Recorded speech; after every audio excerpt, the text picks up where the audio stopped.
If I gave a fuck what y'all think I would be doing this?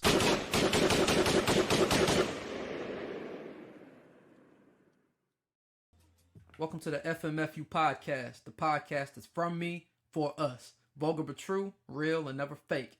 I'm your host, Reese, and I've got a lot of shit on my mind today, so let's get into it. Happy Friday, people, and welcome to an all-new exciting episode of the From Me For Us podcast. You know, I've come to the conclusion that I don't think my kids respect me. Now, I know that may sound kind of wild because if you know me personally, you know I'm an active dad, I do as much as I can, etc. But I think these little ain't shit Gen Alpha kids really take that kindness for weakness shit to heart. I'm not sure what it is, but it seems like having a normal convo to get them to do something is like pulling fucking teeth. Or, it's always some back talk, which ultimately makes me want to slap the shit out of them. The request could be simple shit too. Stuff that won't stop you from doing what you want to do, or even me denying you the ability to do what you want to do. But prior to you doing what you want to do, or you continuing to do what you want to do, when I say I need you to handle X, Y, and Z, it turns into World War III. And my God, it shouldn't. Maddie used to be on this shit heavy when she was younger, but I will give her credit and say, she's actually a little bit better now that she is older. But if her mind is warped on that iPad, playing Roblox or whatever the fuck other game she playing or chatting or doing whatever with her friends, she at times revert back to that and acts like nothing else in the world matters, even if the fucking house is on fire. It's the FMFU podcast, bitch. Everybody knows that Michael Jordan meme, the fuck them kids meme. That's pretty much my relationship on at least every 2 to 3 days with the girl and at least half a day on an everyday basis with that little boy. Ultimately, the boy is annoying as fuck. Like, when that little nigga got an idea in his head, it don't matter what you say to him. He's stuck on whatever the fuck he think, even if you're explicitly saying, hey, we're gonna go to do X, Y, and Z, but first, I need to do X, Y, and Z before we do that. If he ain't with it, it's a problem. And for me, the urban millennial, aka the last of the old school, any type of resistance or close resemblance of the word no to a parent or guardian, that shit just wasn't fucking tolerated when we were growing up. But in this new age shit of gentle parenting, you try not to, instantly go to yelling or physical ass whoopings. But I'm going to tell you this, damn it. These motherfuckers don't listen. Like, I'll be the first to tell you that, your kids, if they acting up, they probably need their ass beat. Because, honestly, a lot of these kids, they just don't really listen to you when you're nice. It seems like, for me, the only way I get shit to go how I want it to go, when I want it to go, is when I turn the fuck up and turn into quote-unquote mean dad, and I gotta yell at the top of my damn lungs. Unfortunately, honestly, I don't want to do that all the time, because as we were taught in school, it takes more energy to frown than smile. But unfortunately, it seems like that's the only way my word is received. To this day, I'm still not sure why this is the case. Maybe it's because I don't look intimidating. So, you don't really know the metaphorical bite until you hear the bark, right? But I guess, if these new generation ass kids don't want to listen, then I guess I'm just going to have to continue being a yelling ass nigga dad. Dads out there, what are your thoughts? Do you deal with some of the same bullshit? Maybe it's just me. This is why, I was 1 and 1 and done. I wasn't trying to have no more fucking kids. Fuck that. Because I tell you this, if there was another little motherfucker running around annoying me, I probably would have joined the team of Deadbeat Dad and been gone. See ya. And now here's the news by A.O. Reese. The Ohio State Buckeyes have claimed the first ever national championship under the 12-team format, and man, it feels good to be back on top.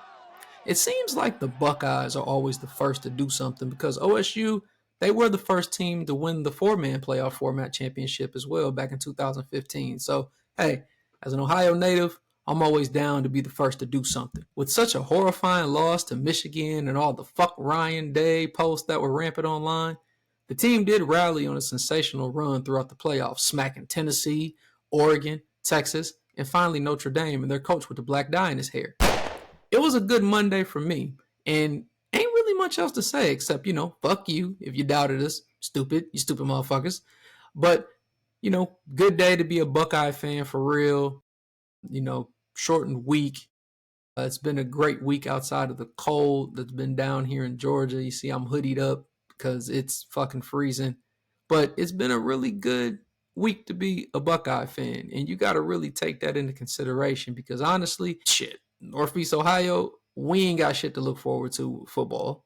I mean, sure, Buckeyes is Columbus, but we gonna put on for them, right? Them Browns ain't worth a shit, dog. Like, did you see the news? They said that Deshaun Watson might be out the whole next season because of another surgery or some shit. Such a waste of space. I know Baker is smirking like a motherfucker because I know if I was him, I definitely would be. Like, y'all niggas cut me, sent me away, said I couldn't do much for you. And granted, they got their ass beat in the first round of the playoffs too.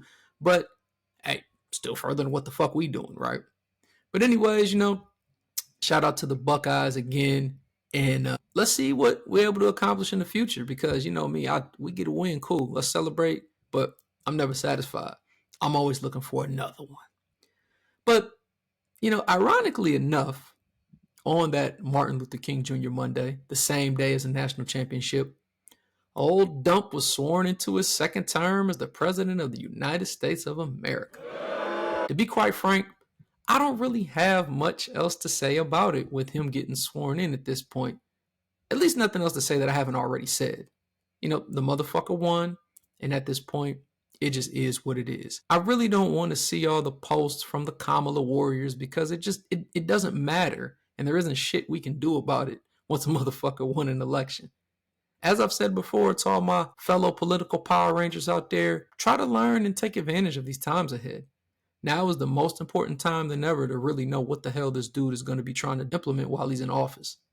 Any plays he makes, 9 times out of 10, there's some type of opportunity to make some money, even if the plays might be very dark. That damn Trump meme coin or whatever, when he dropped, man, that shit dropped at like 80 cents a coin. That fucking coin jumped all the way to $65 in 2 days. So, I mean, imagine if you bought like $100 worth of these coins at like, 80 cents. I can't do the math right now, but you do the math. I mean, you'd be up some bands, right? Like when it was at its peak. And yeah, it did drop down to like, I think $35 or something like that. At this point, I don't know what it's trending. I ain't been keeping up, but you still be up some bands. So you just got to pay attention to shit like this and not just sulk in, oh, Kamala took an L and we got to deal with this nigga. Just try to figure out what works best. I was sorry I missed the opportunity because, I mean, realistically, when you think about a lot of this shit, I mean, it's really nothing to do but to just make a few clicks on your phone. It's just really about having the information to know when and where to click and what to transfer and how to buy and whoop-de-whoop and all that shit. But it really ain't much shit to do about it. That's why everybody's trying to hope they hit the lotto on some of this because a lot of y'all niggas is lazy.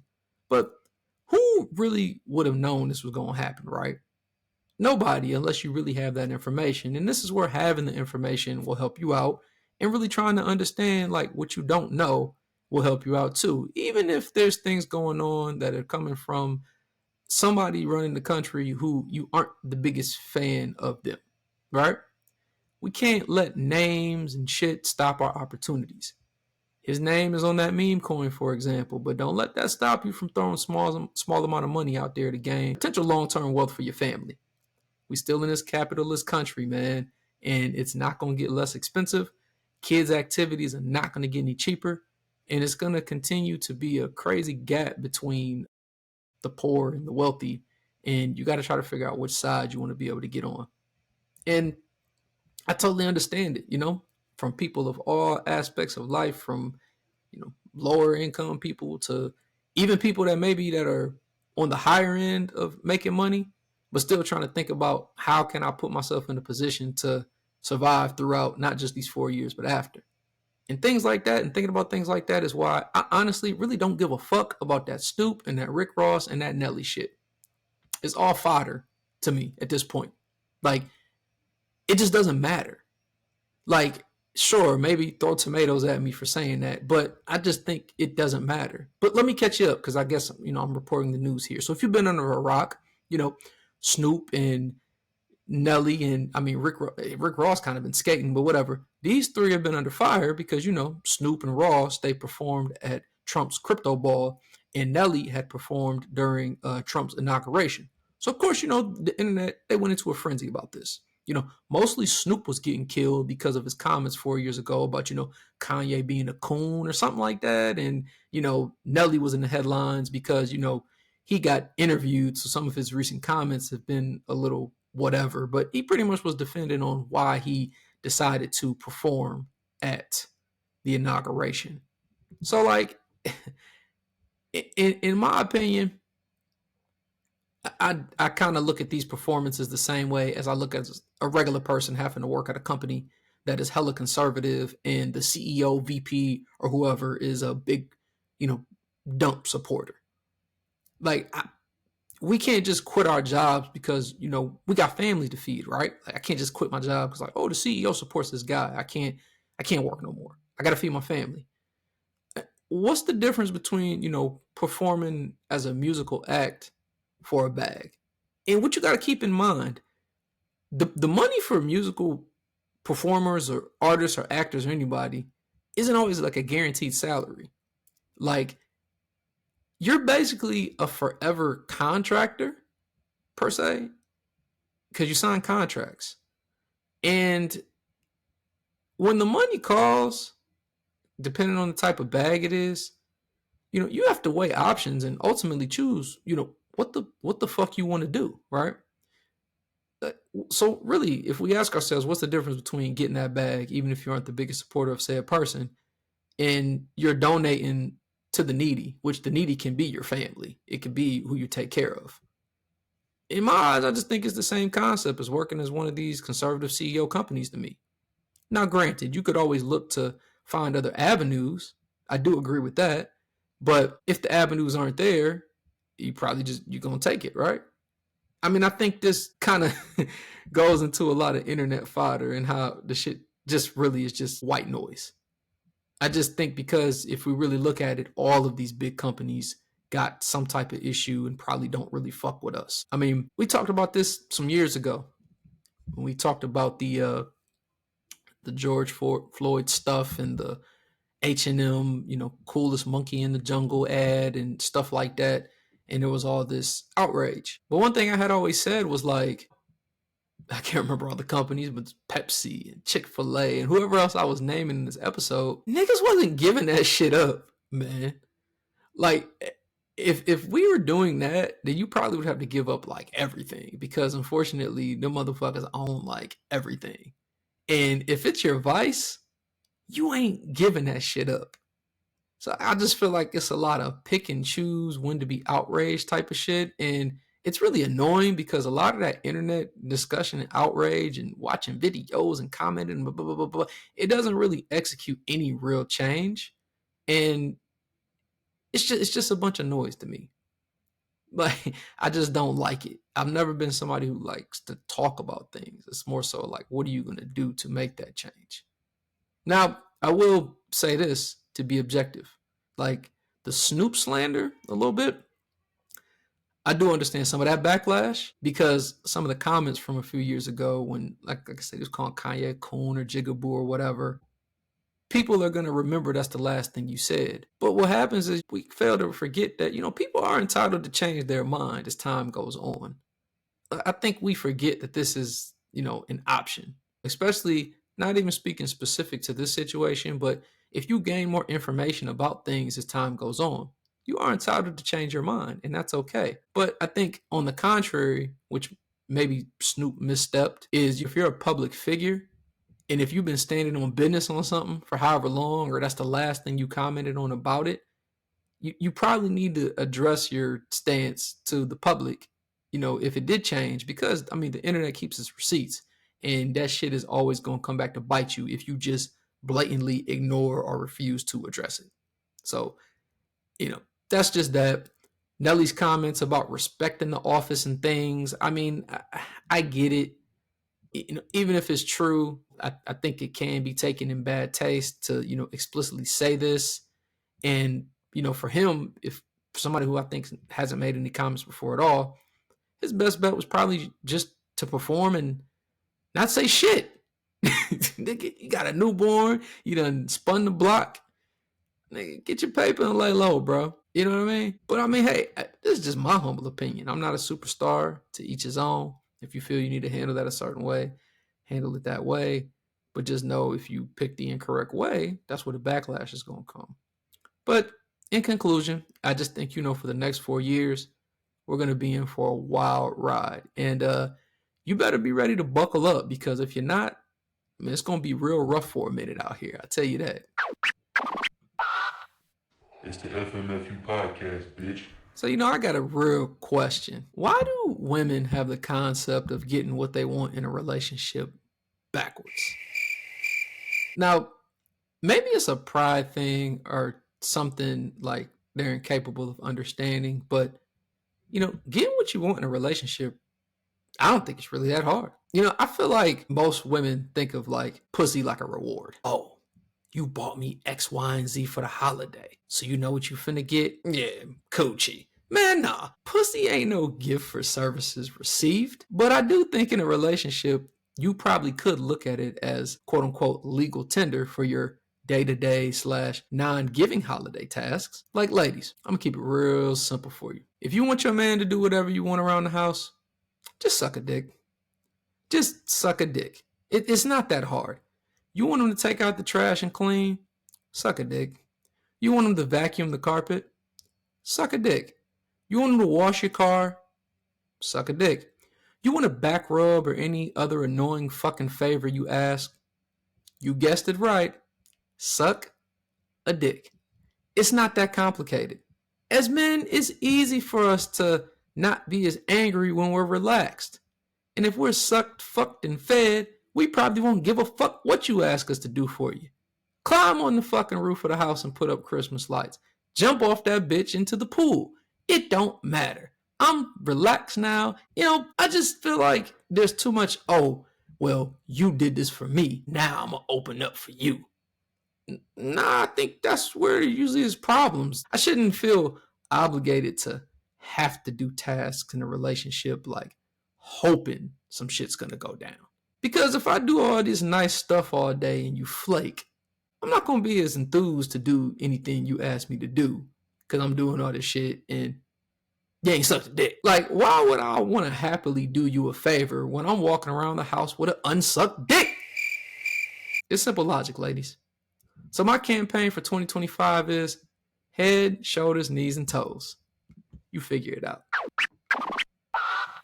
I'm real protective over my friends. Like, one thing I feel is that men, we don't hold our friends, women, accountable enough. Like, women, they quick to tell their girlfriends, like, oh, that nigga ain't shit. My friend don't deserve you. What was that fucking song on the Glorilla track? You can do better than him, girl. All that shit, right? But men, we don't really do that shit like that. We really don't do that because a lot of times we just normally prescribe to the, that ain't none of my business. Hey, bruh, do what he do. It is what it is. And honestly, a lot of times because more so like that nigga's probably pussy whipped and he ain't gonna listen to nothing I gotta say anyway. Or it's gonna turn into y'all beefing or falling out over some nonsense just because you was trying to be looking out for him and he deemed it as disrespectful and got an ego and is shattered and whatever the fuck. So if, I will say this, and I'm guilty of it.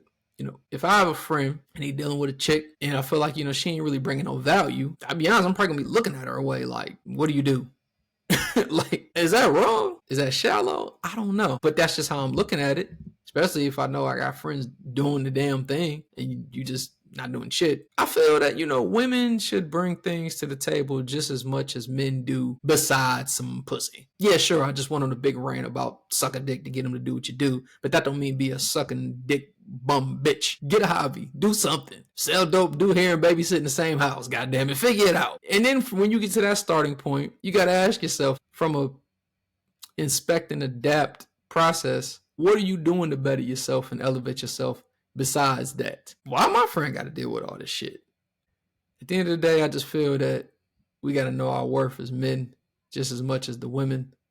and they friends be like, oh yeah, you could do better, girl. We gotta start holding our friends, girls, accountable to shit and making sure that everything is being reciprocated. Sure, there's gonna be certain things that fall on a man that don't necessarily fall on a woman for maybe responsibilities and stuff and how you run your household and all that other stupid shit y'all like to argue about every other day instead of getting to a dollar. But just know, if you stand for low stuff, you're not gonna get nothing hot. All my friends should be getting gifted Versace robes and fly shit, man. Know your worth, King. Request the good shit. Don't let them get off that easily just because they throwing a little around your way. Thanks for listening to the FMFU podcast. Follow me on Facebook at FMFU Experience. I'm also on Twitter, Instagram, TikTok, and YouTube at FMFU_experience. Also check me out on Twitch for some Warzone action at ReesePup007. Remember, people, life is a series of choices. Just make sure you make the right one. Peace.